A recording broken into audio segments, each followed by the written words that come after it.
There are unexplained riddles in almost every land. But here in Egypt, the land itself is part of the mystery. What treasures still lie buried beneath the desert sands? Hidden in the world's largest and most mystifying man-made structure. For thousands of years, people the world over have marveled at the astonishing feat of ancient engineering known as the Great Pyramid. Is it possible that a quasi-Stone Age culture over 4,000 years ago discovered secrets of complex mathematics, astronomy, geology, and the arts of construction that are still beyond modern technology? Now, the latest discoveries have scientists and pyramidologists looking in a startling new direction. Will we find that behind this door lies the answers to the most puzzling riddle of the ages? Or will we discover that the mysteries of Egypt must remain one more encounter with the unexplained?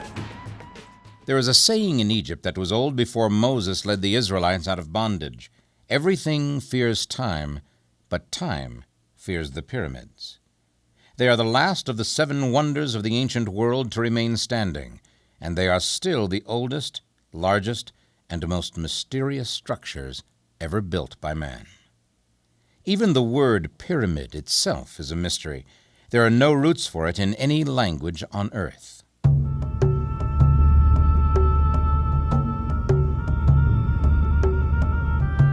The only mystery I can see about the pyramids is that people still consider them a mystery. They are simply monumental tombs built for Egyptian pharaohs. That has been proven beyond any doubt. Whatever other mysteries there may have been, archaeology has solved. Not one of the traditional concepts about the pyramids or the builders has been proven. There are 2 and only 2 facts that are indisputable. 1, no dead king or any other mummified corpse has ever been found in the Great Pyramid. And 2, no absolute proof has ever been established for a construction date. Everything else about this ancient wonder remains a mystery to traditional thinkers.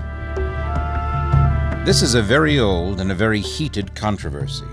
Even as Alexander the Great stood in awe before the Great Pyramid 2,300 years ago, his generals were arguing over how they came to be. But whatever else they are, the pyramids are a reality, and realities can be measured and quantified. The pyramid complex at Giza stands on the west bank of the Nile River, just 10 miles from the city of Cairo. There are 3 pyramids here, the largest of which is called the Great Pyramid, because it is in fact the largest man-made structure on Earth. Neither time nor the pyramids themselves have been kind to investigators trying to solve the world's oldest and most complex riddle. Even the most modern science stands in awe of this vast complex that has defined the glory of Egypt for at least 4,000 years. In fact, space-age science has only deepened the mystery. In 1992, a German company headed by Rudolf Gantenbrink was hired to clean what was thought to be an air shaft in the Great Pyramid. In order to find out what was in the shaft, Gantenbrink and his crew devised a small robot with a camera mount and a light that could make its way up the small passageway and let them see what was there. The device, a marvel of engineering in and of itself, made 2 startling discoveries. First, the initial probe in a shaft off the Queen's chamber was not straight as previously believed, but curved. The robot was stopped dead in its tracks. In the northern shaft, the robot traveled 65 meters in a straight line before it was stopped by this door, complete with 2 copper handles, the only metal ever found in that pyramid. This was the second surprising discovery, and it immediately gave rise to questions that still remain unanswered. If indeed this is a door, then there is an undiscovered chamber deep within the Great Pyramid. What, if anything, is there? Perhaps more importantly, how will we get to it? There is no mystery behind the secret door inside the Great Pyramid. There is nothing behind it. I believe it is just like a stone, that the Egyptians used it to smooth that shaft. And when they left the buried chamber unfinished, they left that stone inside the shaft. The Great Pyramid was closed in 1998 and only recently reopened. Some observers claim they have evidence of some kind of excavation going on inside the pyramid. Could it be that experts are already tunneling toward what they hope will be a chamber behind that door? In order to reach a point behind the Gantenbrink door, a passageway would have to be carved out of almost solid limestone. Is that why the pyramid was closed for 2 years? We had to close the pyramid. You know, people say that pyramids are immortal. No, it's not. The pyramids needs lots of conservation work. Every tourist who enter inside the pyramid gives about 20 grams of water, and this water becomes salt. And therefore, we found out that humidity inside the Great Pyramid became 85%. We did clean the salt away from the interior of the pyramid. We also restored many cracks, and we did a ventilation system. Given that degree of care, is it likely they would permit the excavation necessary to see behind the door? In spite of all the points of argument, there is one thing many experts agree on, and that is that physically, mathematically, and scientifically, the Great Pyramid of Khufu simply could not have been built. Yet there it is. It stands 42 stories high and covers the area of 10 football fields. It is an almost solid mass of limestone consisting of roughly 2,500,000 incredibly fitted stone blocks, each weighing from 2.5 to 10 tons. That's enough stone to build 35 Empire State Buildings with several tons left over. And since the pyramids were supposedly built by ancients with very little in the way of tools and technology, wouldn't it be a simple matter for today's builders with modern technology and equipment to duplicate the Great Pyramid? It's doubtful that ancient Egyptians had any knowledge of modern geology. Without the science, it's inconceivable that a structure this size could be built which would not crumble from lack of a proper foundation. Normally, it would sink slowly into the ground. In modern construction, engineers find a settling rate of 6 inches in 100 years acceptable for office buildings. The U.S. Capitol, for example, has settled 5 inches during the past 200 years. In 5,000 years, the Great Pyramid, weighing 14 billion pounds, has settled less than 1/2 inch. Whoever chose the site for the Great Pyramid apparently had a knowledge of site location and preparation far beyond our modern geologists. But the Great Pyramid of Khufu and its 2 smaller companions, as majestic as they are still just remnants of the magnificence seen by Alexander the Great gleaming in the sun for 100 miles. The radiance of the structures was due to a massive covering of highly polished limestone. The 115,000 outer casing stones, weighing up to 10 tons each, were removed in the 14th century to build the city of Cairo. Now, these casing stones were fitted to tolerances of 1/2000th of an inch, so precise that a razor blade cannot be slipped between the joints. It was optical precision on a scale of acres. But what is it we are actually seeing today? Isn't it just a big pile of rocks? How precise is the architecture of the Great Pyramid? More to the point, how were these gigantic stones cut, carried, and placed one upon the other at a specific angle? And what of the capstone of the Great Pyramid? Missing for centuries, has it been found? And that's just on the outside. What is the significance of the 70-ton rose granite slabs that were somehow put in place in the ceiling of the king's chamber? How? Why? It was Herodotus, the famous Greek historian, who described the mantle of polished limestone and provided the answer to how the pyramids were built. Herodotus went to Egypt in 440 BC. By then, the pyramids were as ancient to him as he is to us. But his account is the one subscribed to by most Egyptologists today. According to Herodotus, 2.6 million blocks of stone were quarried and brought to the site, and over a 20-year period, the Great Pyramid was built. Setting aside for the moment the question of how that might be accomplished, how precisely were the stones positioned, and more to the point, could the precision of the architecture have been accomplished in that amount of time? In modern construction, if the builders could maintain each side of the 756-foot wall within 6 inches of being perfectly straight, it would be a tremendous accomplishment.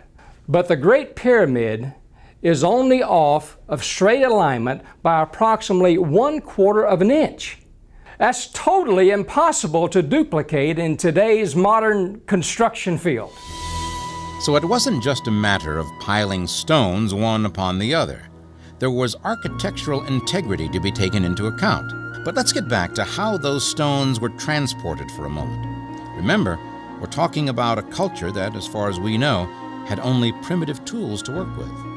The Greek historian Herodotus visited the Giza site in the 5th century BC. He wrote that the Egyptians of that time had told him that a continuous crew of 100,000, replaced every 3 months, worked a period of 20 years to build the Great Pyramid. To build the Great Pyramid in 20 years, as some archaeologists claim, would have meant setting one of those huge stones every 3.5 minutes, 24 hours a day. That would require a technology we don't have today. It's difficult to justify the premise that the Great Pyramids were built with primitive stone and copper tools. These people had no knowledge of the wheel as a means of transportation. No pulleys, no modern surveying equipment, winches, derricks, or block and tackle.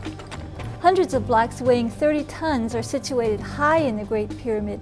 The only mechanical devices they had were the lever, the roller, and the inclined plane. But getting the stones in place was only one of the problems. Getting the stones to the site was an equally imposing task. They were moved on huge sledges or pulled across a bed of rolling logs. Those stones that came from the distant quarries were barged downriver to the site. A great causeway led from the river landing, and the stones were moved up its mile length. Once on site, the stones were pulled up ramps and levered up from tier to tier and then set in place. The process was incredibly labor-intensive and perhaps the single greatest effort of men working together to accomplish a dream. That, with a few variations, represents the accepted view of most Egyptologists today. It is a view that has not gone unchallenged. There's a widespread belief, promoted by Hollywood, that hundreds of thousands of slaves were used to build the Great Pyramids. Nothing could be further from the truth. The Egyptians of the 4th dynasty were neither a formidable military nation nor a very aggressive one. But even if they were, there were not enough potential slaves within a 5,000-mile radius to have supplied the workforce needed. The generally accepted academic viewpoints are divided equally between the rollers and the rampers. These are taught in schools as facts, when they're not even substantial theories. With the Ramper School of Egyptology, we are asked to believe that a mile-long ramp was built, rising in slope as the pyramid increased in height. Actually, it would have required more effort to build the ramp than to build the pyramid itself. Obviously, there would have been some 6 billion pounds of construction garbage to get rid of afterwards. But where is it? Does anyone know? That's a question even the most ardent ramp supporters have yet to answer. But what about the log roller theory? Could the stones have been moved to the site this way? Moving a given stone in this manner can be demonstrated, but some rather obvious considerations should have dispelled this notion long ago. The only trees available in ancient Egypt were date palms, and as a food source, it's unlikely they would have been cut down. Importing logs would have required more shipping than Egypt has ever possessed in its entire history, just to transport the 25 million trees needed. Next, it's virtually impossible to roll a log on stone-chip roads, but even if they could be rolled, the great weight of the stones would have crushed the logs to pulp within a very short distance. There must have been another totally different method of lifting and moving these tremendously heavy stones, a device that would make the moving of these massive weights feasible. However, we know of no such device available in ancient Egypt. Astronomers, mathematicians, archaeologists, Egyptologists, anthropologists, and just about every other kind of ologist struggled with the very idea that a quasi-Stone Age culture could achieve such a thing. But perhaps we've been looking for answers in the wrong place. I have discovered the secrets of the pyramids and have found out how the Egyptians and the ancient builders in Peru, Yucatan and Asia, with only primitive tools, raised and set in place blocks of stone weighing many tons. The words of Edward Leeds Skalnin, who is not an ancient magician or alchemist, but a Latvian eccentric who single-handedly constructed this amazing complex just a few miles from Miami. A Latvian refugee weighing no more than 100 pounds built this entire 10-acre complex, including the 8-foot-high wall that surrounds it, all by himself. The man that built this castle, his name was Edward Leeds Skalnin. 5 feet, 95 pounds, 4th or 5th grade education. This is an amazing piece of work, still baffles engineers today. It's considered and compared to the Great Pyramids of Egypt. This is the largest rock he moved. It weighs 30 tons. He erected it by himself. The most amazing accomplishment is his 9-ton gate. He was insulted if you didn't move that gate with one finger. All the chairs that he made rocked at one time. When he was here, he used to keep them all rocking. His throne chair is 2.5 tons, and that still rocks today. Some consider it the 8th wonder of the world. He worked mostly at night for 20 years. Surely somebody in South Florida was curious enough to ask how it was done, or snoopy enough to even spy on his efforts. Actually, it was reported in Fate magazine that several teenagers watched Ed Lee Scanlon as he levitated a large block of coral, almost like it was a helium balloon. And there was another neighbor that reported that he saw him laying his hands on the block and levitating it. I strongly believe that when Ed Lee Scanlon said that he knew the secrets of how the pyramids were built, he was telling the truth. Could this explain the reason for the huge granite spirit stones above the king's chamber, and how they got there? Or how the shafts were constructed in the Great Pyramid?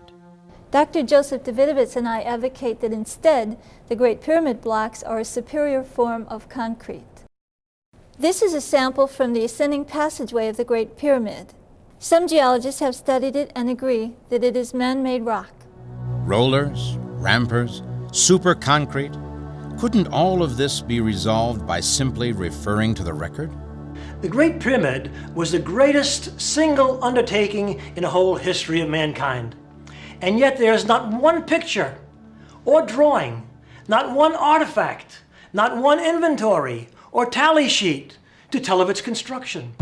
The Egyptians left us some 3,000 years of written and pictorial history, covering virtually everything that happened in their culture, from babies being born to plowing and harvesting, building, weaving, sacrificing, praying, embalming, but nothing about the pyramids of Giza. Could it be that we just haven't discovered the records yet? Or is there a reason to be cautious when approaching the secrets of the pharaohs? The Curse of the Pharaohs story begins in the 1920s when two Englishmen, Howard Carter and Lord Carnarvon, discovered the tomb of Pharaoh Tutankhamun. Among the spectacular riches, Carter and Carnarvon uncovered a tablet on which a dire curse had been written. Death will slay with his wings whoever disturbs the peace of Pharaoh. The warning did not make them nervous, but they were afraid their native assistants might panic and quit. They crossed out any mention of the tablet's discovery from their records and tossed it into the rubble.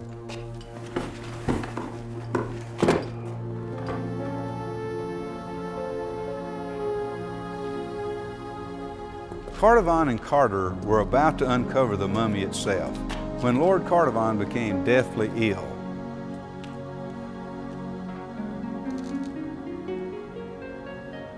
Although suspecting an infection, doctors were uncertain of a diagnosis. He died before his son could reach his bedside. Another victim was American architect Arthur Mace, who had been the person to rip out the last piece of wall blocking the entrance to the tomb. He died in the same hotel with the same symptoms as Carnarvon, feverish and in a sudden coma.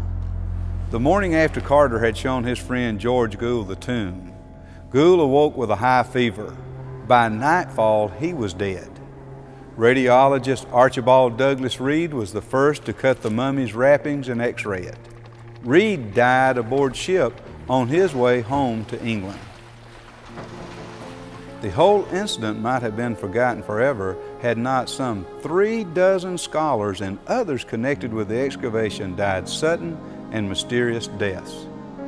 What could have caused these untimely and coincidental deaths among the invaders of King Tut's sacred tomb? Could they have been caused naturally from inhaling an ancient bacteria? Dr. Ezzeddin Taha, an eminent physician and biologist in Cairo, held a press conference in 1962. He claimed he had discovered an ancient microscopic fungus that had probably survived in a dormant state for thousands of years. But now, he said, the fungus could be controlled by modern antibiotics. Ironically, Dr. Taha died during the period in which he was running his experiments. His car went out of control on an isolated desert road. The crash, however, was not the cause of death. An autopsy report listed a circulatory collapse as the cause of death. The same malady killed Carter, Carnarvon, and others. Whatever caused the deaths, another of the mysteries of the pyramids remains unexplained. What other mysteries lie buried beneath the sands of Egypt or locked in the stones of the Great Pyramid? Have there been new discoveries that we have yet to hear about? Among the many unique mysteries of Egypt is the practice of mummification, and recent discoveries suggest it went on for hundreds of years. The process was very elaborate and required expert care and attention. The priests removed most internal organs, placing them in what were called canopic jars. The body was then dried by packing it in natron salts, inside and out. After 40 days, the body was wrapped with linen strips, placed in a series of wooden caskets, an outer stone coffin, and laid in a crypt or tomb facing east. That is presumably the process Khufu would have gone through before his body was consigned to the sarcophagus in the king's chamber of the Great Pyramid.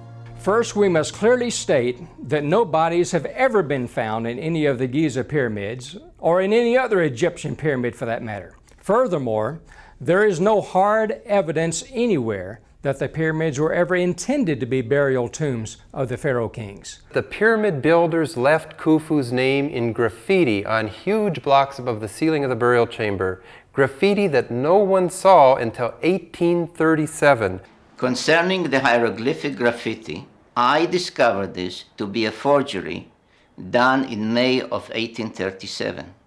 I received a letter from a Mr. Allen in Pittsburgh. It was his great-grandfather who witnessed Mr. Hill going in with the red paint and brush to achieve the forgery. When the great-grandfather objected, he was fired from his job and banished from Giza. Examining a facsimile of the red paint markings, it became obvious to me that it was a forgery because Mr. Hill misspelled the royal name. Instead of writing Khufu, he wrote Raufu, which would have been like taking the name of God in vain, something which would have never happened. But if the Great Pyramid was not designed as a tomb for the pharaoh kings, what was its purpose? The answers to that question are many, and as varied as the authors who still find the pyramids a fascinating subject to write about. In spite of the bizarre and science-fictional theories about these pyramids at Giza, they were and are nothing more than funerary monuments, built around 2600 BC. Giza is a funerary complex, nothing more, nothing less. There is a burial complex at Giza, but this hardly proves that Giza is only a burial complex. It would be much the same as considering the Cathedral of Notre Dame a burial complex because there is a graveyard beside it. The Sphinx was erected by Khafre, the builder of the second pyramid, and many Egyptologists believe the face bears a distinct resemblance to his own. Also, attributing the Sphinx to the pharaoh Khafre has become untenable. Recent archaeological and geological discoveries demonstrates that the Sphinx is at least 10,000 years old and maybe even older. The Great Pyramid is evidence of a phenomenal knowledge of the science of astronomy. They could measure the day, the year, and the precession of the equinoxes. They knew that the Earth was a sphere, and they knew how to compute latitude and longitude accurately. How the Great Pyramids were built and for what purpose is just the beginning of the mysteries of Egypt and its many riddles. But for the moment, let's move on to the larger question. Why were the Great Pyramids built? Traditional scholarship still holds that the entire Giza complex is simply a monumental graveyard. But others believe the structures themselves seem to suggest that there is more, perhaps much more. to these gigantic monoliths than just headstones with steroids. Most scholars agree that the ancient Egyptians had little or no knowledge of advanced mathematics. Could they be wrong? In building the Great Pyramid, architects utilized several highly advanced mathematical concepts not even discovered until thousands of years later. Now, how these architects came by these yet undiscovered mathematical concepts simply defies imagination. Just as the construction techniques are still baffling, so is the Great Pyramid's relationship to the Earth and to the stars. Using mathematical calculations and astronomical observations, it has been observed that the mass relationships between the three pyramids at Giza correspond with uncanny accuracy with the mass relationships of the three stars in the Alpha Centauri system. What is even more intriguing is the fact that the alignment of the pyramids along the Giza Plateau corresponds to the setting point of Alpha Centauri at the time the pyramids were constructed. Since there's no evidence that the ancient Egyptians had the capability to measure the masses of the three stars, the presence of the correlations could indicate extraterrestrial influence in the design and building of the pyramids. The geographical orientation of the Great Pyramid of Giza is perhaps its single most amazing characteristic. Its sides run almost exactly from north to south and east to west. The deviation is within 3 arc minutes from true north. Geographically, the Great Pyramid sits on the only intersecting line of longitude and latitude in the world that separates the Earth's land masses and oceans. Could it have been, as some theorists insist, an astronomical observatory? Then again, it is also situated in the precise location that fulfills one of the prophecies of Isaiah in the Bible. There's a biblical reference in Isaiah 19 that many scholars believe is a reference to the Great Pyramid. It reads, "In that day there will be an altar to the Lord in the heart of Egypt, and a monument to the Lord at its border. It will be a sign and a witness to the Lord Almighty in the land of Egypt." Isaiah 19, 12 through 20. Notice that the reference is to an altar and a monument in the heart of Egypt and on its borders. It seems to be in different places. How then do we conclude that the Great Pyramid is the fulfillment of that prophecy? As it turns out, the Great Pyramid is the only candidate that meets the qualifications, but we have to have an understanding of ancient geography. The Great Pyramid, as we can see, lies at the apex of a triangle created by the Nile Delta. But in ancient times, Egypt was divided into 2 countries, Lower Egypt, or the Delta, and Upper Egypt to the south. The Great Pyramid sits precisely on this border. Yet this is also the center of the land of Egypt when the 2 countries are viewed as one. As with most things having to do with the pyramids, there is yet another angle to solving Isaiah's riddle. Its place on the border is further defined by its designation as the Great Pyramid of Giza. Giza, in fact, means border. The more we learn about the Giza complex, the more unsure we are of the conventional theories for explaining the mysteries. But if the conventional theories do not explain the purposes of the Great Pyramid, what do more contemporary theories have to offer? The Great Pyramid, whatever else it may be, is a sundial, a calendar, and an astronomical observatory. At its original height of 486 feet, in midwinter it would cast a shadow 268 feet long.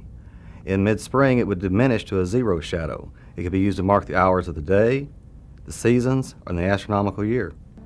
Based on evidence provided by Sumerian texts, it appears that the Giza pyramids were built as beacons by extraterrestrials as part of a landing corridor ending at the spaceport in the Sinai Desert. In 1813, astronomer Richard Proctor discovered from ancient records that the Great Pyramids had indeed been used as an astronomical instrument. By using both the descending and ascending passageways during construction, the ancients were able to map the heavens. The Great Pyramid at Giza, with its 5 granite slabs above the king's chamber, could have been a massive receiver-transmitter tuned to some distant part of the universe of which we are still ignorant. These supposed uses are all speculation, of course, and do not prove the Great Pyramid was ever used in such a manner. On the other hand, it is interesting to note that there are no new discoveries that disprove the modern theories. In 1925, a scholar named Basil Stewart published the results of his study of the Great Pyramid, explaining that the base of the structure is not only a perfect square, but that the sides of that square are a perfectly even fraction of the diameter of our planet. The odds against this happening as a mere coincidence are truly astronomical. Stewart also explained that the width of each side of the base is a perfect multiple of the number 365.25, the exact number of days in a year, calculated more accurately than we do today. The plain fact is that we today, with all our modern engineering and resources, and putting aside the question of cost, would probably find the building of the Great Pyramid to the geometrical specifications required beyond us. We know that there are 3 chambers, 2 above ground and 1 below ground in the Great Pyramid. Could there be another chamber? If there is, what could we hope to find? Could it be the fabled Hall of Records, the Scroll of Khufu, or could it be, as some have suggested, proof of the legend of Atlantis? Or will it be just another empty room? There is a growing body of experts who believe that the Great Pyramids of Egypt, as well as a number of other ancient structures, were in fact designed and built by extraterrestrials. That may seem strange, but the idea is gaining support. These experts believe it is the only explanation for the sophistication of technology required to produce such a remarkable monument. And it does make sense that if a race capable of interplanetary travel actually existed, it would be easily capable of transporting and setting these stones in place with mathematical precision. Could it be that the answer to the question of who built the pyramids will be found here on the planet Mars? Up until 1976, surface features of Mars had largely been the subject of conjecture. Some astronomers, late in the 19th century, supposed Mars was crisscrossed by a series of straight lines they called canals. And even as late as the mid-1950s, serious investigators manned telescopes in hopes of identifying large patches of green, seen and even photographed on the planet's surface. Alas, nothing of the sort could be confirmed. But in 1976, when the unmanned Viking space probe began sending back hundreds of images of the Mars surface, it appeared that at last the Martian mystery would be solved. Unexpectedly, the exact opposite was true. When the photographs from orbit, being transmitted back to Earth, began to be analyzed, this surface feature in an area of the planet designated Cydonia suddenly caught the attention of people the world over. Their original reaction was that it was a trick of chance sunlighting. Mars is certainly not capable of supporting life as we know it, intelligent life as we know it. So the idea of this being a creation of intelligence was not even considered by NASA. Although when they first spotted the image, they labeled that frame head. Fortunately, that wasn't the end of the matter. Richard C. Hoagland, a former science advisor to both NBC and CBS, and a consultant to NASA and the Goddard Space Flight Center, among many other achievements, took a personal interest in the enigmatic project. During that process, Viking introduced us to the real Mars in the summer of '76. As the photographs came back from Mars and into the computers at JPL, and then to those of us gathered in JPL's auditorium to witness the first landing of an unmanned spacecraft on the planet Mars. One of those photographs showed a mile-long, 1,500-foot-high mesa, shaped like a humanoid face. It simply did not belong. It cried out for explanation, if only for reassurance that it did not belong on Mars. 2 image analysis experts, Vincent DiPietro and Gregory Molinar, also found the Cydonia photograph captivating. They undertook the colossal task of discovering what the strange picture really showed. At first, they just enlarged the photo and considered there was nothing there at all. So Vincent DiPietro and I designed a computer program to enhance the image in much more detail than NASA had done. Even though their new program resulted in images as convincing as these, NASA apparently continued to insist that the image was nothing more than a trick of lighting.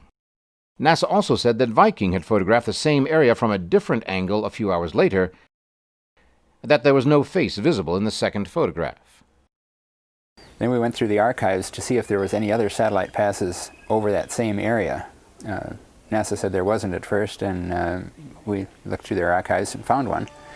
And there, just as before, there was a face with a higher sun angle, showing more detail than before, even to the amount of showing teeth in the mouth and pupils in the eyes. We were very impressed. Now there were two photographs of the head. Was this proof that the image was constructed by intelligent beings? Does this second photograph, long officially denied by NASA, finally solve the mystery? Or is it only the beginning of an even larger puzzle? A puzzle that has one of its most important pieces found here on Earth. These two photographs, identified by their NASA frame numbers 35A72, orbit 35, camera A, frame 72, and 70A13, also contained considerable detail about the surrounding area, revealing several other images that investigators found as exciting as the mysterious face. About 10 miles away from the face is a couple of pyramids. And the strange thing about those pyramids is they're very regular shape.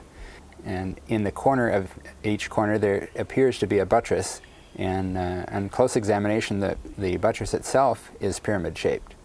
This would be really, really remarkable for this to be a natural formation.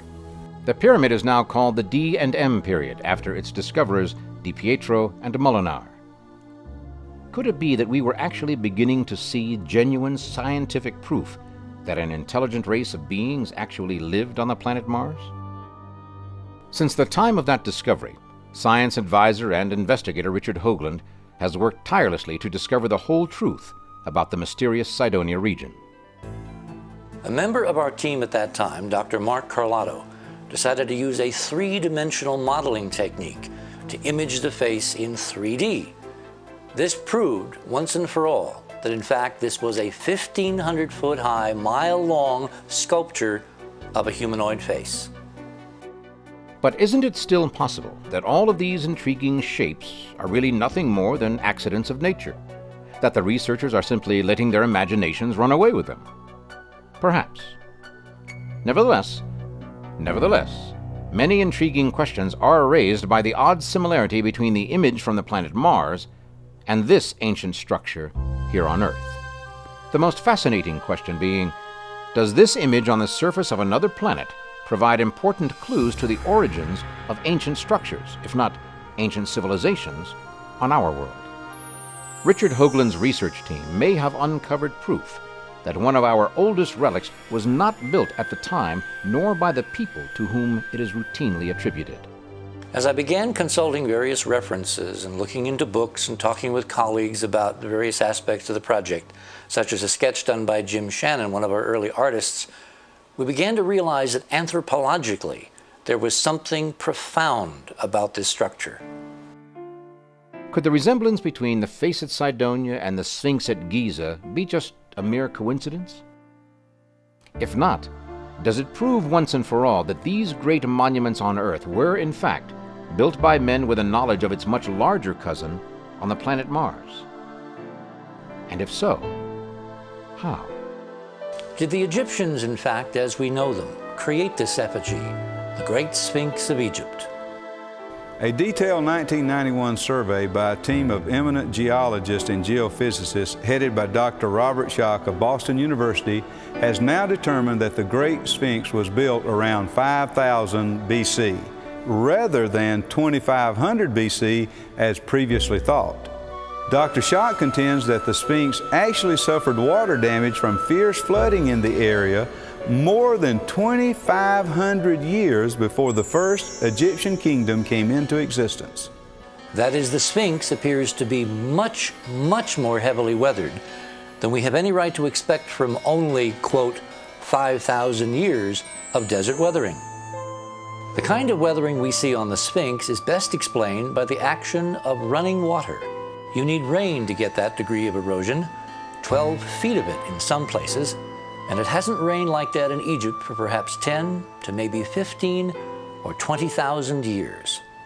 Now that raises a wonderful problem, because this means that we are looking, probably, at a monumental work of art, created at a time when nobody else on planet Earth was capable of doing anything like that.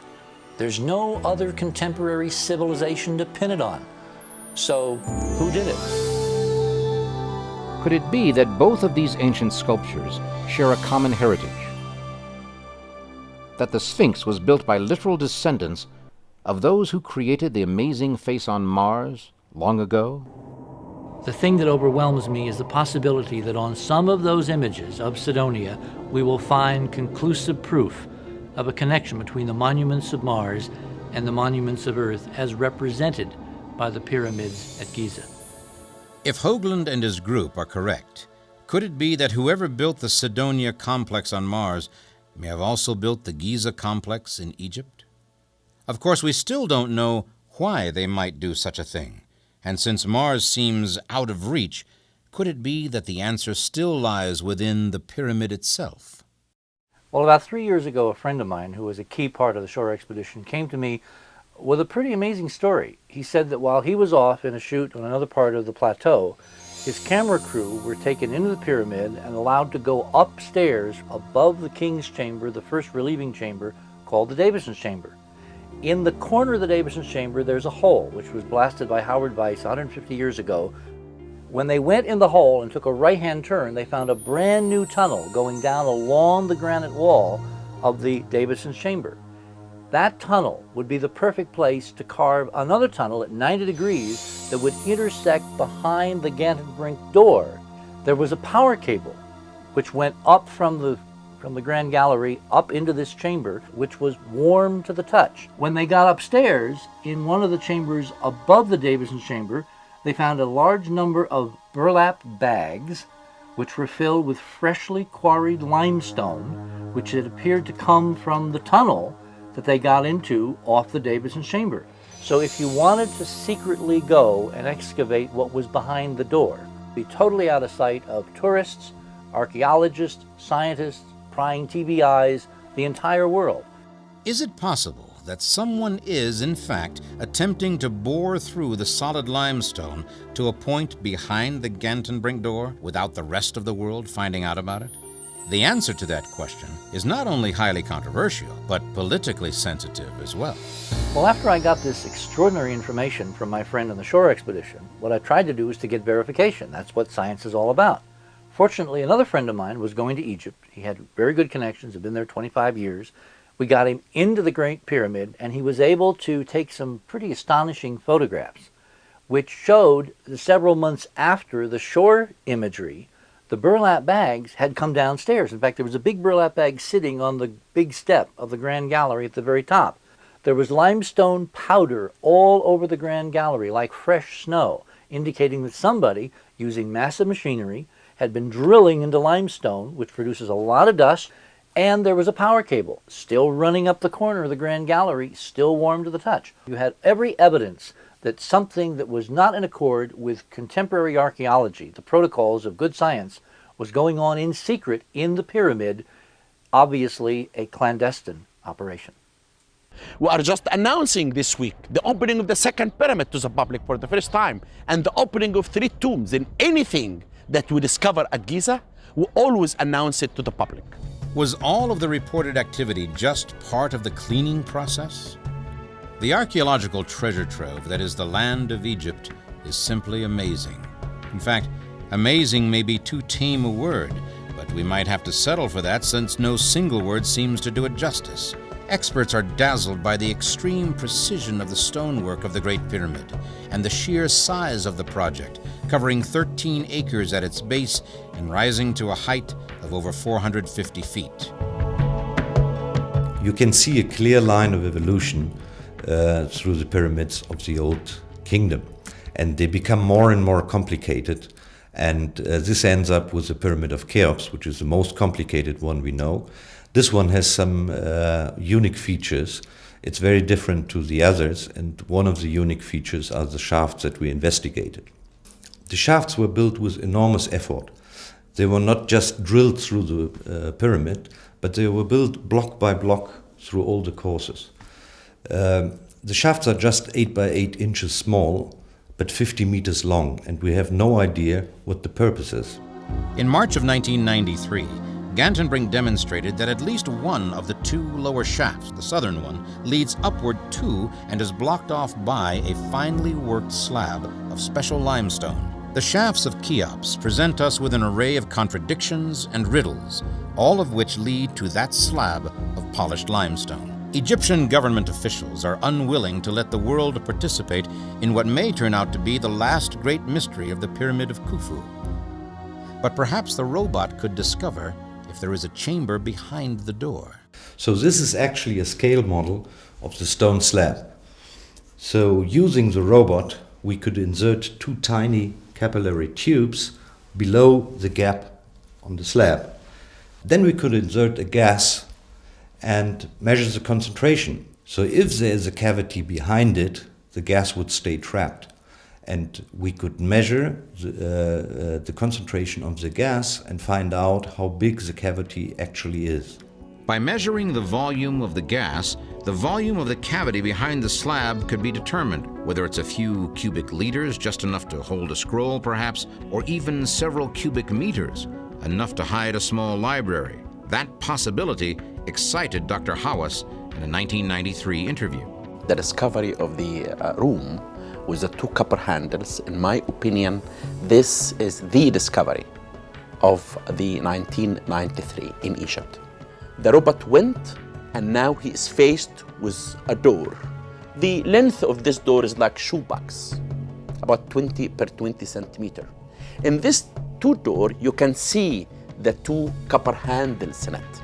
Means there is something behind this door. But the question was, are these two copper handles or just the visible part of some other mechanism? Here we have a model of the stone slab, and we actually have the same size, so it's 8 inches by 8 inches. What we don't know exactly is the width of the slab, but probably it's not very much wider, because the ancient Egyptians drilled 2 holes through the slab, and then they inserted a copper clamp from the other side, and they bend the ends down. So we probably see just the back side of the slab. So the main side should be this one. We could find this out very easy by putting a current here and measuring if it comes out at the other side. So then we know that the functional side of the slab is at the back side. If that's true, doesn't that lend more credence to the idea that there is something on the other side of the door? What really this door could hide? Is it hiding treasures from the time of Cheops? Is it hiding papyrus that can tell us many things about religious significance of building a pyramid or about the ancient Egyptian religion? Is it hiding something that the spiritual level is talking about, that people talks about things connected with earth or stars or things like that? The answer, we'll know it soon when we'll see again what the robot is going to find. What we will find behind the so-called door is a treasure. There will be a treasure. There will be the treasure of knowledge and understanding, and that is what science is all about. The real question that remains then is, will the Egyptian government allow the work to be done, or has the work already been done without anyone knowing about it? Certainly Dr. Hawass is much less enthusiastic today than he was 7 years ago. There is nothing behind it. I believe it is just like a stone, that the Egyptian used it to smooth that shaft. And when they left the burial chamber unfinished, they left that stone inside the shaft. If the pyramid is designed and meant to be a time capsule to protect important information until a technological civilization is able to open the door, then there is something there designed to tell us the reason for the pyramid itself. What prevents the door from being opened are many reasons, but no scientific reasons. I think that we will maybe know about it in the next generation. I don't see that this will change so quickly. Whatever the reason, the door, with its hidden treasure of knowledge, is still closed to us. Alexander the Great stood before them in awe while his generals argued over how they came to be. Mark Antony and the legions of Rome were humbled by them. Napoleon brought an army of savants and scientists to probe their mystery, and for over 200 years, archaeologists from around the world have attempted to uncover the secrets of their construction and the purpose for their being.